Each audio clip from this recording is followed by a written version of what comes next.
It was a warm summer night in August 2015 in Tianjin, China, a bustling port city home to over 15 million people. The city was alive with activity, workers unloading shipments, truck drivers moving cargo, and residents settling in for the night. No one knew that within a few hours, the city would witness a devastating disaster. Past 10 p.m., a blinding flash ripped through the darkness, followed by a deafening explosion that sent shockwaves miles away. Seconds later, an even larger blast tore through the city, shaking buildings, incinerating thousands of cars, and leaving behind a gigantic mushroom cloud of fire and smoke. People were thrown off their feet, skyscraper windows shattered into deadly shards, and an eerie orange glow painted the night sky. Residents thought it was an earthquake. Others believed the city was under attack. What they didn't know was that an illegal stockpile of deadly chemicals had just detonated, setting off one of the worst industrial disasters in modern history. This is the story of the Tianjin Port Disaster, a preventable catastrophe that cost hundreds of lives, injured thousands more, and left behind a toxic wasteland.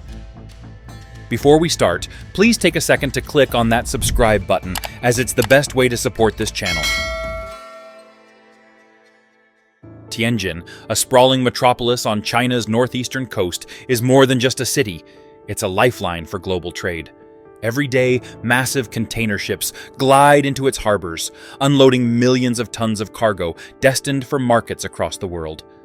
From gleaming new automobiles to delicate electronics, from industrial machinery to dangerously volatile chemicals, everything flows through Tianjin's vast port. At its heart lies the Binhai New Area, a rapidly growing industrial hub packed with towering factories, sprawling warehouses, and logistics centers buzzing with activity. But beneath the prosperity lurked a silent, growing threat, a dangerous trade-off between progress and safety. Regulations were written, but rarely enforced. Safety rules existed, but were ignored for profit.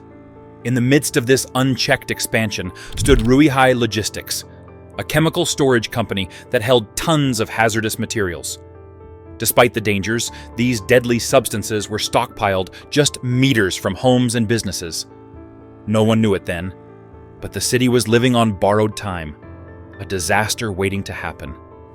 On the night of August 12, 2015, a small fire started deep inside the Ruihai Logistics warehouse. Fires in industrial zones weren't uncommon, and with a facility packed with thousands of shipping containers, minor incidents were just part of the job. But this fire was different. Unknown to the firefighters rushing to the scene, they weren't dealing with an ordinary warehouse blaze. Inside Ruihai's facility lay a highly volatile mix of chemicals: 700 tons of sodium cyanide, 800 tons of ammonium nitrate, and 500 tons of potassium nitrate. These were not just hazardous materials. They were a recipe for catastrophe. At 11:34 p.m., as firefighters sprayed water onto the burning containers, disaster struck. A blinding flash of white-hot light exploded from the warehouse.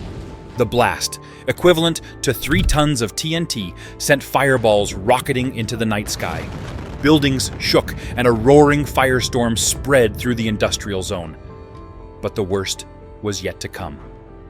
Just 30 seconds later, a second explosion, 70 times more powerful, erupted with the force of 21 tons of TNT, leveling everything within a 2-kilometer radius.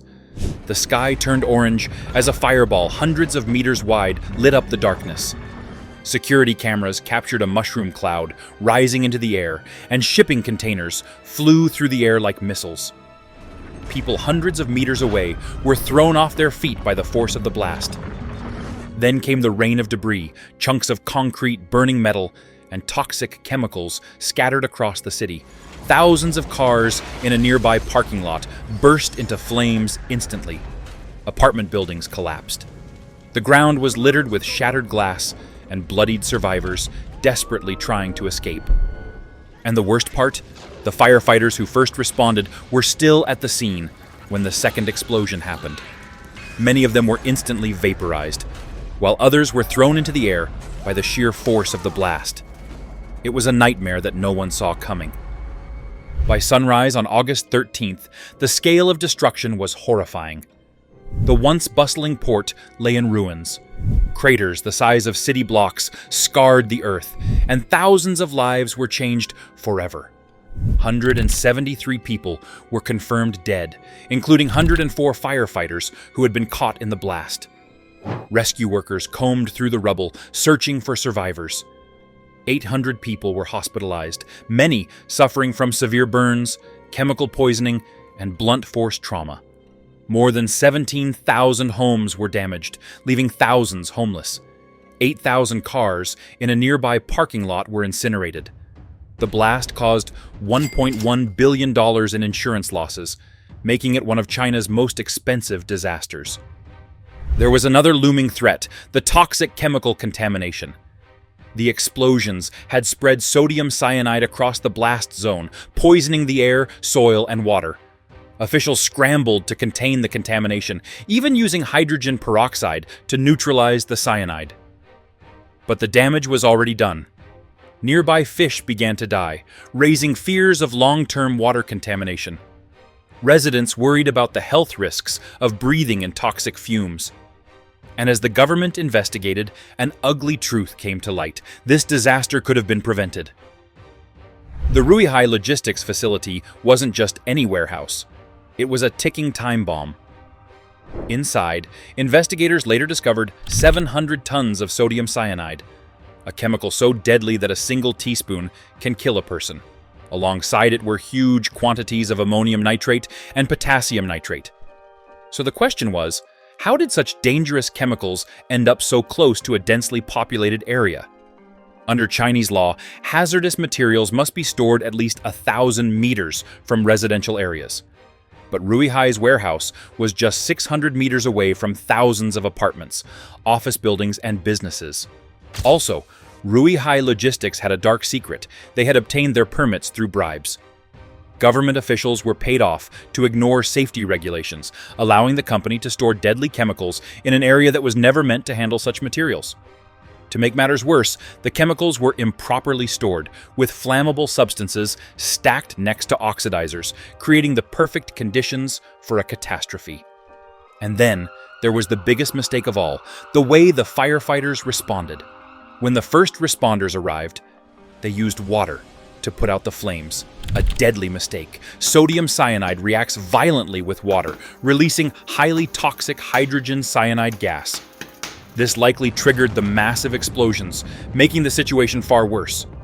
Within minutes, what started as a small fire became one of the largest industrial explosions in history. In the weeks that followed, public anger exploded. People demanded to know who was responsible. The government launched an investigation, leading to the arrest of 49 officials and company executives. Among them were senior Ruihai executives who had bribed their way to safety permits. But for many, this wasn't enough. The disaster exposed deep flaws in China's safety regulations. To prevent future tragedies, the Chinese government announced sweeping industrial safety reforms. The government introduced new hazardous materials regulations, including mandatory electronic tracking of chemical shipments and tighter restrictions on storage. Firefighters and emergency personnel were given better training on handling hazardous materials to prevent future mistakes. Companies caught violating safety regulations now face harsher fines and criminal charges. Following the disaster, chemical storage facilities were moved away from residential areas. The incident also sparked public demands for greater transparency regarding hazardous materials in urban areas. The Tianjin Port Disaster changed China's approach to industrial safety.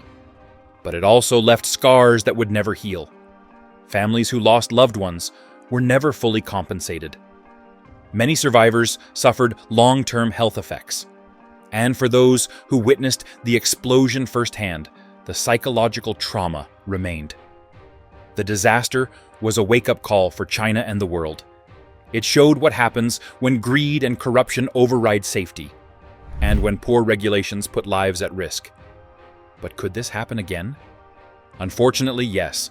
Industrial disasters like this aren't isolated events. The Beirut explosion in 2020, caused by improperly stored ammonium nitrate, was eerily similar to Tianjin. The lesson is clear. Without strict enforcement of safety laws, history will repeat itself by strengthening safety measures, enforcing strict chemical storage protocols, and ensuring government transparency. Countries can mitigate the risks associated with hazardous materials. The Tianjin explosion serves as a stark reminder that industrial growth must never come at the expense of human safety and environmental responsibility.